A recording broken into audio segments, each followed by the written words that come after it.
ছোট গল্প শান্তি। আমার মা আমার স্ত্রীকে সতীনের চাইতেও বেশি হিংসা করে। বিয়ে করেছি আজ 2 বছর।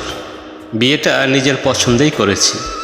এই জিনিসটা আজ পর্যন্ত আমার মা কোনোভাবেই মানতে পারেনি। বিয়ের আগে তিনি আমাকে অনেক মেয়ে দেখিয়েছেন, কিন্তু তাদের কাউকে আমার ভালো লাগেনি।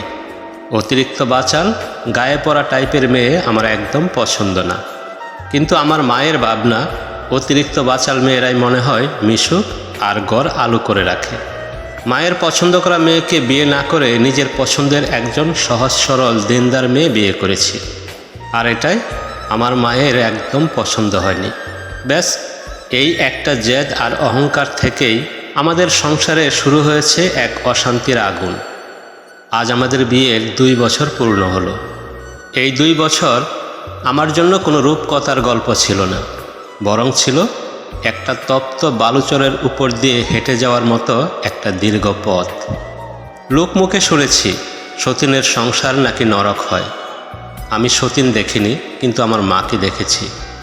আমার স্ত্রী ফারিহাকে দেখার পর থেকে মায়ের ভেতরের হিংসাটা যেভাবে দিনের পর দিন বাঘের মতো হিংস্র হয়ে উঠেছে, তা দেখে আমি মাঝে মাঝে স্তব্ধ হয়ে যাই।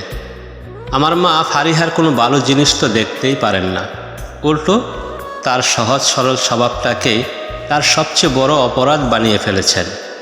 বিয়ের প্রথম সকাল থেকেই সেই হিংসার আগুন আমি টের পেতে শুরু করি। ফারিহা খুব ভোরে উঠে ফজরের নামাজ পড়ে রান্নাঘরে গিয়েছিল মাকে সাহায্য করতে। মা তখন চা বানাচ্ছিলেন। ফারিহা গিয়ে যখন নরম গলায় বলল, মা দিন, চাটা আমি সেঁকে দিচ্ছি। মা তখন চায়ের ছাঁকনিটা জনজন শব্দ করে তাকের উপর থেকে ফেলে দিয়ে বলেছিলেন, থাক, আর ন্যাকামি করে পরোপকার দেখাতে হবে না। ছেলে পছন্দ করে বউ এনেছে, সে এখন রানীর মতো বসে খাবে। আমার তো আর সাতকুলে কেউ নেই যে একটু জিরোবো। ফারিহা চুপ করে দাঁড়িয়ে রইল। তার চোখ দুটো পানিতে টলমল করছিল, অথচ সে কিন্তু কোনো অন্যায় করেনি। আমি দরজার আড়াল থেকে পুরো দৃশ্যটা দেখেছিলাম। আমার বুকে একটা মোচড় দিয়ে উঠেছিল, কিন্তু প্রথম দিনেই মায়ের উপর চড়াও হতে পারিনি। ভেবেছিলাম সময়ের সাথে সাথে সব ঠিক হয়ে যাবে, মা হয়তো অভিমান থেকে বলছেন। কিন্তু না, দিন যত যাচ্ছে মায়ের সেই হিংসা রূপ নিয়েছে এক মানসিক অত্যাচারে। ফারিহা ঘরে ভালো কিছু রান্না করলে মা সেটা মুখেও তুলবেন না। একদিন ফারিহা খুব যত্ন করে পায়েস রান্না করেছিল। আমি খেয়ে বললাম, বাহ ফারিহা, পায়েসটা তো দারুণ হয়েছে। এটা শুনে পাশের ঘর থেকে মা হন হন করে রান্নাঘরে এলেন। ফারিহার সামনেই হাঁড়িটা টেনে নিয়ে বললেন, কি এমন হাতিগুড়া রান্না করেছিস যে একেবারে গদগদ হয়ে যাচ্ছিস? চিনি তো বেশি দিয়েছিস, চালটাও গলেনি ঠিক মতো। আমার বাপের বাড়ির রাঁধুনিও এর চেয়ে ভালো রাঁধত। কথাটা বলে মা পায়েসের বাটিটা ময়লার ঝুড়িতে ফেলে দিলেন। ফারিহা একটা শব্দও করল না, শুধু মাথা নিচু করে নিজের ঘরে চলে গেল।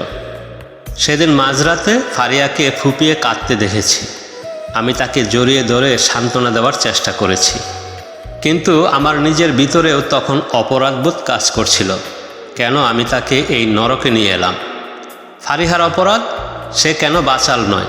কেন সে মায়ের মুখের উপর তর্ক করে না? মা দিন রাত ফারিহার পিছনে লেগে থাকেন। সে যদি বারান্দায় গিয়ে একটু দাঁড়ায়, মা বলবে, কিরে, সারাদিন তো ঘরেই বসে থাকিস, আবার নবাবজাদির মতো বাতাসে চুল উড়াতে যাওয়া কেন? ফারিহা যদি ঘরে বসে কোরআন তেলাওয়াত করে, মা দূর থেকে টিপ্পনি কেটে বলবেন, লোক দেখানো দিনদারি, ভিতরেতে সব অহংকার আর জিলাপির পেঁয়াজ। আমি মাঝে মধ্যে মাকে বোঝানোর চেষ্টা করেছি, মা ও তো কোনো দোষ করেনি, ও তো তোমার সব কথাই মেনে চলে, তাহলে কেন ওর সাথে এমন করো? মা তখন আমার দিকে রাগী চোখে তাকিয়ে বলতেন, কেন করব না? তুই তো এখন ওর আঁচল দ্বারা গোলাম হয়েছিস। তোর নিজের মায়ের পছন্দের অপছন্দের কোনো দাম আছে তোর কাছে? তুই যে এই মেয়েটাকে বিয়ে করে আমার মুখে চুলকানি দিয়েছিস, এটা আমি মরার আগ পর্যন্ত বলবো না। মায়ের এই অন্ধ ক্ষোভের কোনো যৌক্তিক কারণ নেই। এটা স্রেফ একটা বিশুদ্ধ হিংসা, যে হিংসা একজন মাকে অন্ধ করে দেয়, যে হিংসা একটা সুন্দর সংসারকে তিলে তিলে ধ্বংসের দিকে ঠেলে দেয়। ফারিহা শত আঘাত পেয়েও আমার দিকে তাকিয়ে মুখ বুজে সব সহ্য করে যাচ্ছে, কিন্তু একজন মানুষের সহ্য শক্তিরও তো একটা সীমা থাকে। আজ রাতে খাবার টেবিলে কোনো কারণ ছাড়াই মা ফারিহার তরকারি রান্না নিয়ে খুব কটু কথা শোনালেন। ফারিহা না খেয়ে এই টেবিল থেকে উঠে গেছে। আমি এখন আমাদের ঘরের রোমান্টিক বারান্দায় দাঁড়িয়ে অন্ধকারের দিকে তাকিয়ে আছি।